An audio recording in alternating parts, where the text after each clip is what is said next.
Hi guys, I'm just about to get ready to go to sleep tonight, but I just wanted to share a little bit because tonight is Wednesday night, and it's the end of Yom Kippur, and is the most holiest day of the Hebrew calendar, and it is the Day of Atonement.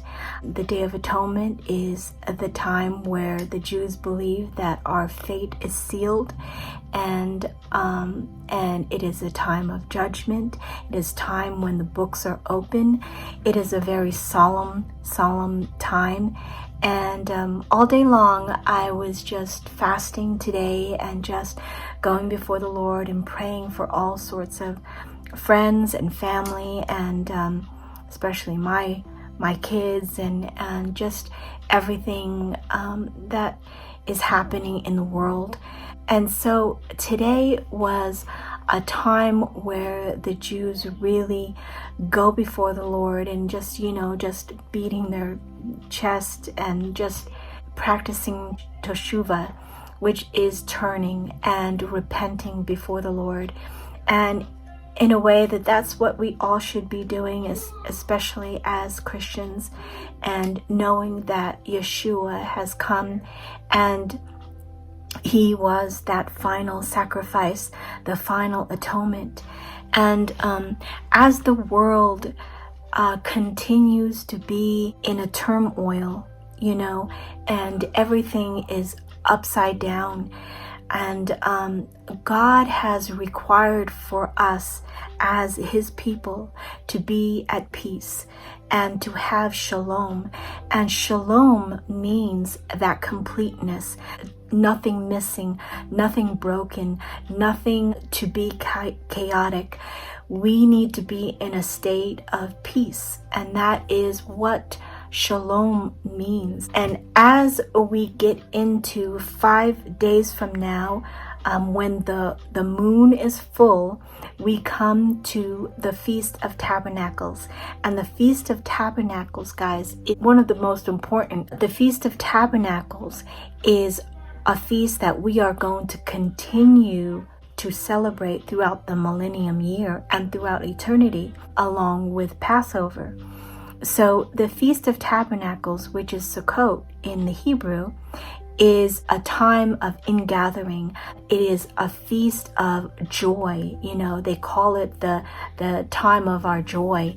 And it's a very festive feast, and they celebrate it for 7 days. This 7-day feast, 7 is a number for completion.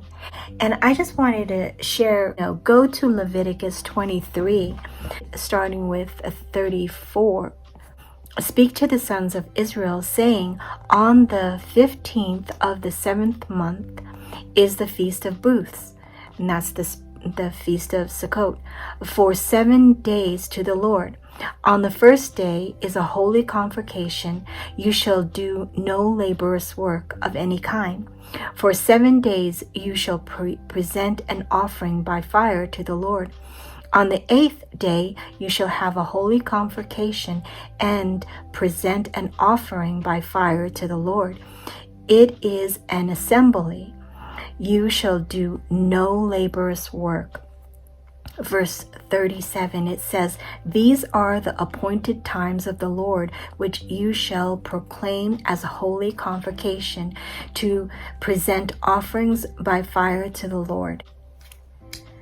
So one of the main things for these feasts is to understand that God wanted us to rest. It's talking about shalom. It's talking about completeness.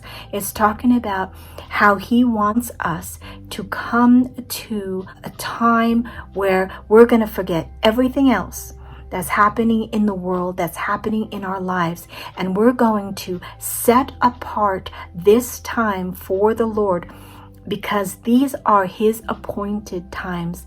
These are his appointed days. And it's crazy because even as Christians, we do not think that these things are important. But there is a reason why that the children of Israel went into captivity. There is a reason why the people of God were not blessed. There is a reason why God allowed their misfortune and all these things to come upon them, and all these things to be held in captivity, Babylonian captivity, and other captivities that the Israelites and the people of God went through, because they did not observe or follow his commands to rest and to keep the land, and to have a Sabbath or sabbatical year for the land. And this is the reason why they went into captivity. So here we have 7 days of rest, 7 days of coming before the Lord and practicing teshuvah and practicing holy convocation, which is a dress rehearsal of what's going to happen in the future. This is a time where the tabernacles is a time when Yeshua will come and set his kingdom here on earth, and we will rule with him for 1,000 years. And this is a dress rehearsal for those things. He is setting us up. He is giving us commands so we can obey them, so someday we can rule and reign with him. It is sort of like training, training his people.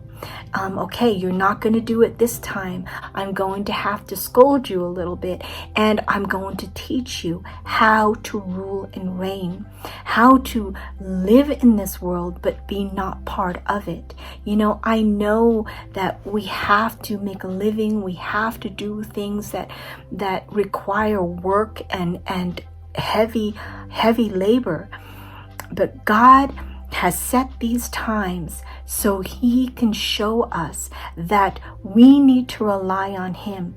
So Moses and Aaron and all of the people of Israel had to set aside these times, and it was counted as righteousness. It's so interesting how all of these fall into place. And I want to talk about the 8th day, because it says this: there was 7 days that you are to celebrate the Feast of Tabernacles, the Feast of Booths, and they were to make a temporary dwelling, and the families had to get together. They had to eat in these booths. They had to sometimes sleep under the stars and sleep under these booths. They had to, family members were there. There were, if there was dogs and pets, the pets were there as well, and their animals were in these booths. There were temporary dwellings. There were Sukkots. There were, that's what they are called. And Jesus was born in a Sukkot. This is when he was born. He was born in the Feast of Tabernacles. And so, and 7 days they are to celebrate this. And then God talks about the 8th day. The 8th day was to be a separate day, separate from the 7 days, the 7-day feast. The 8th day was to be a holy convocation, a dress rehearsal. And sometimes Jews don't even really know what the 8th day is all about.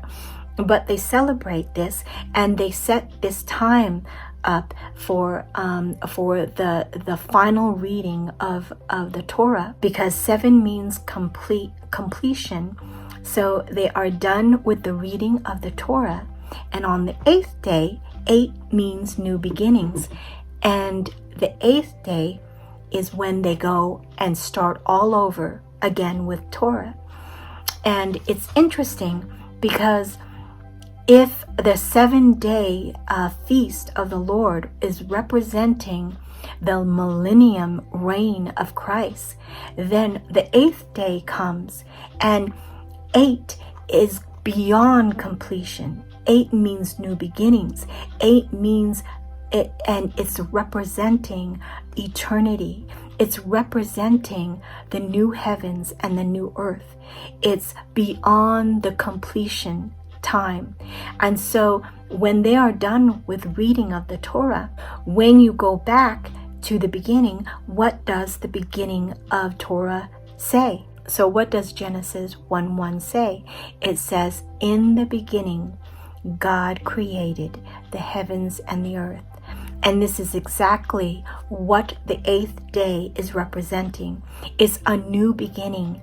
It is Revelations 21, where it says, John saw a new heavens and a new earth. It's beyond completion. So I said this before, but the Bible is almost like it's a continual story. It is a storyline that goes beyond, and it's an infinite, it's an infinite symbol, like number 8 is almost like infinity, the sign of infinity. And I just thought that was really interesting because the 8th day is a separate feast day, and it's the end of all feast. And the 8th day is very, very important, even though the Jews, we think that tabernacles is the seventh feast, and it's the final feast. But then they have the 8th day, which is something very, very important. And if you really get into it, you realize it is the end, but it's really the beginning of all things. So I thought that was really interesting. Anyways, I'm going to get ready for bed. God bless you guys. Shalom and blessings to you.